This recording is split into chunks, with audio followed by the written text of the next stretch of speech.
ትላንትና ጨረቃዎቹ ቀርተው ነበር አልመጡም።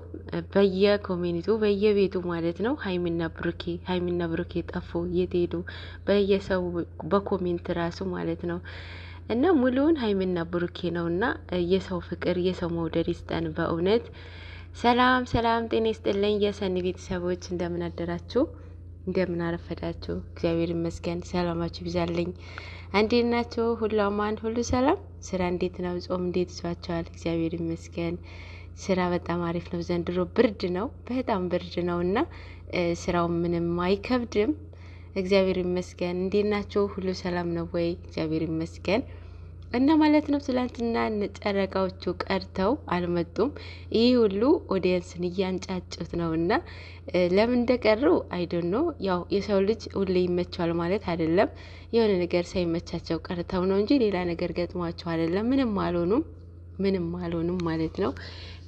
አይወብሶ ዛሬ ይመጣሉ። አምሹር ዛሬ ይመጣሉና ምክንያቱም ያ ሁሉ ኮሜንት ያ ሁሉ ስማቸው እየተጠራ ነበረ። ይደርሳቸዋል። ትላንትና አይተው ዛሬ ይቀራሉ ማለት አይደለም እና ይመጣሉ።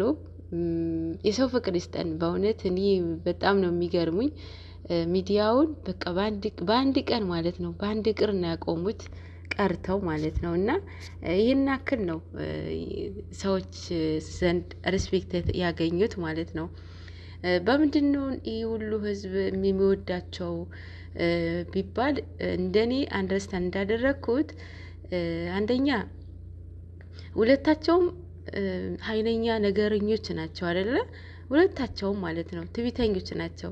ግን ደግሞ አንዳቸው ተሸንፈው ይገኛሉ፣ አንዳቸው ይሸንፋሉ። ሶስተኛው ግን ገብቶ ሊያስታርቃቸው ቦታ አይከፍቱም፣ በር አይከፍቱም። ይሄ ነገራቸው በጣም ደስ የሚል ነው። ሊበረታታ የሚቻል ነገር ነው እና ብቻ በጣም እሱ ትሪት የሚያደርግበት ነገር የሴት ልጅ በጣም ሪስፔክት አለው። ሌሎቹ ሪስፔክት ያላቸው የላቸው ማለት አይደለም፣ ግን ደግሞ የሱ ይለያል። የእውነት በጣም ነው የሚለየው። በጣም ሪስፔክት አለው። እናቱን በጣም ነው የሚወዳት፣ በጣም ማለት ነው። የእናቱን ያለው ቦታ በጣም እንትን ነው። የሴት ልጅ ነኝ ነው የሚለው እሱ ራሱ ማለት ነው። እና ብቻ በቃ የእሱ የሚያወራቸው ውስጥ የበሰለ ሰው ነው የሚመስለው፣ ግን ደግሞ ገና ልጅ ነው እና የሚያወራቸውን ቃላቶች የበሰሉ ናቸው። በጣም በቃ ሰዎች ዘንድ ተቀባይነትን የሚያገኝ ቃላት ነው የሚያወራቸው ቃላት እኮ ትንሽ ናቸው፣ ግን ደግሞ በጣም እንትን የሚሉ ናቸው። የሚገነቡ ቃላት ነው የሚያወራው። ህዝቡ ሊወዳቸው የቻለው መንገድ ይሄ ነው ብዬ አስባለሁኝ። አይሆፕ እኔ እንደተረዳሁት ማለት ነው። እና ይሄ ነገር ደግሞ እስከ መጨረሻ ያዝልቅላችሁ። እግዚአብሔር አምላክ መጨረሻቸውን ያሳምርላቸው። የእውነት በጣም ነው የሚያስቀኑት ማለት ነው። ትላንትና ቀርተው ብዙ ሰው ነው የምር። እኔ ራሱ ስንቴ ገብቻለሁ ቤታቸው። እነሱ ባይመጡ ራሱ ሼር አደርጋሉ። ሁሉም ነበረ እያያቸው እየጠበቃቸው የነበረው ማለት ነው። ይሄን ያክል ነው ህዝቡ የሚወዳቸው፣ ኦዲየንሳቸውን የሚወዳቸው። ለኦዲየንስም ሪስፔክት አላቸው፣ በጣም ሪስፔክት አላቸው እውነቱ ለመናገር ማለት ነው።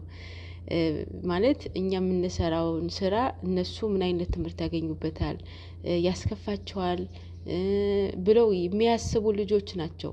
እንደመጣላቸው ሰርተው ተናግረው የሚለቁ ልጆች አይደሉም። ኢዲዮት አድርገው የሚለቁ ልጆች እስካሁን አላየሁባቸውም።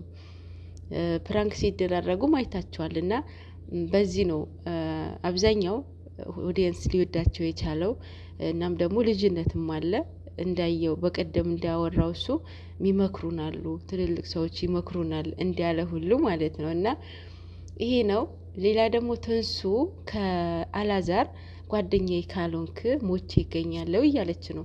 እኔ ራሱ በጣም ነው ግራ የገባኝ የምር። ትንሱ በዚህ አይነት መንገድ እኔ አልጠብቃትም። በጣም ስነ ስርዓት ያላት ልጅ ናት። ራሷን የምታስከብል ልጅ ነበር የምትመስለኝ። አሁን ግን ጭራሽ ለወንድ ልጅ መለማመጥ ማለት ነው።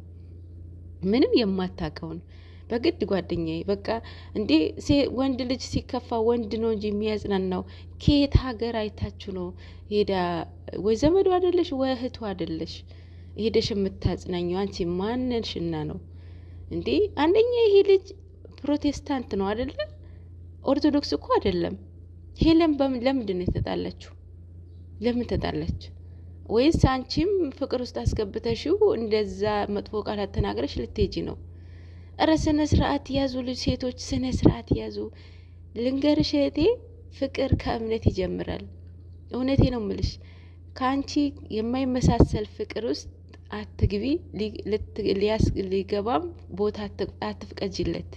ሊያፈቅርሽልም ቦታ አትስጪው። በኋላ እኮ ዋጋ ያስከፍልሻል።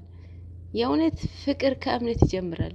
ዋጋ የሚያስከፍልሽ በጤንነት፣ በልጅ፣ በትዳር፣ በህይወት፣ በቤተሰብ ሊያስከፍልሽ ይችላል። ደግሞም ያስከፍልሻል። ፍቅር ከእምነት ይጀምራል።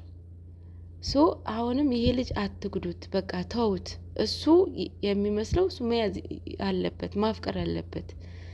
እረ ሴቶች የእውነት በጣም በጣም አበዛችሁት።